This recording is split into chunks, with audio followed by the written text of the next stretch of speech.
We've been a leader in banking for more than 100 years. You'll find us here, at home, on your phone, and everywhere you go. Renaissance Bank. Understanding you. Member FDIC. Equal housing lender.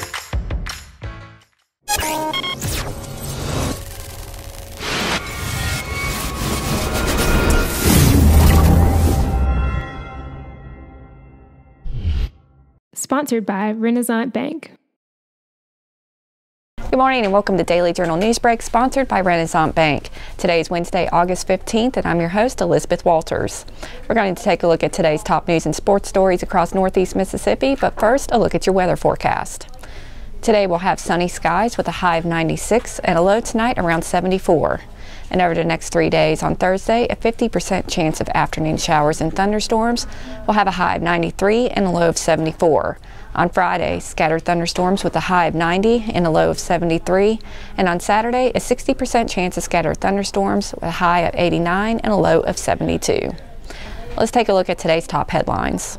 Tupelo Public School District is committed to evolving its security measures and gave us a tour of the district's Security Command Center. The center was one of the first initiatives the district took after securing a $44 million bond request in 2015, and it includes cameras and a protective film covering windows that could take up to 10 minutes to break into. The district is also in the process of installing secondary entrances in every school. The security cameras are monitored by Kel-Tec Security based in Shannon. Director of Security Terry Hatch said that the command center gives the district an extra set of eyes on the perimeter of the schools so that they're always watching what's going on the outer perimeter. The command center was recommended by school board member Kenneth Wheeler, who oversees a similar system as the Director of Security Services at North Mississippi Medical Center. And the traffic issue around TCPS is not the only one the City Council is evaluating. During Monday's work session, Mayor Jason Shelton and the council appear to have support for a plan to realign a ramp that funnels traffic out of the Tupelo High compound onto Cliff Gookin Boulevard, making room to construct a short merge lane. Shelton presented a plan that would fund realignment of the loop during the 2019-2020 fiscal year with an estimated cost of $205,000. City Engineer John Crawley presented a study of traffic conditions and police reports that show safety concerns exist at Tupelo High. While the council members are largely positive on the plan, Ward 2 Councilman Lynn Bryan raised some concerns, specifically that school district officials need to make some responsibility instead of making it the city's problem to fix. While Shelton is in favor of the fix, he remains opposed to a TCPS turn lane, describing it as political favor and not in the public interest. And State Auditor Shad White released the annual exceptions list on Tuesday, listing instances of misappropriation of public funds over the last year. The report shows in Pontotoc County that nearly a dozen current and former Ecru town officials have paid back more than $220,000 in the last year.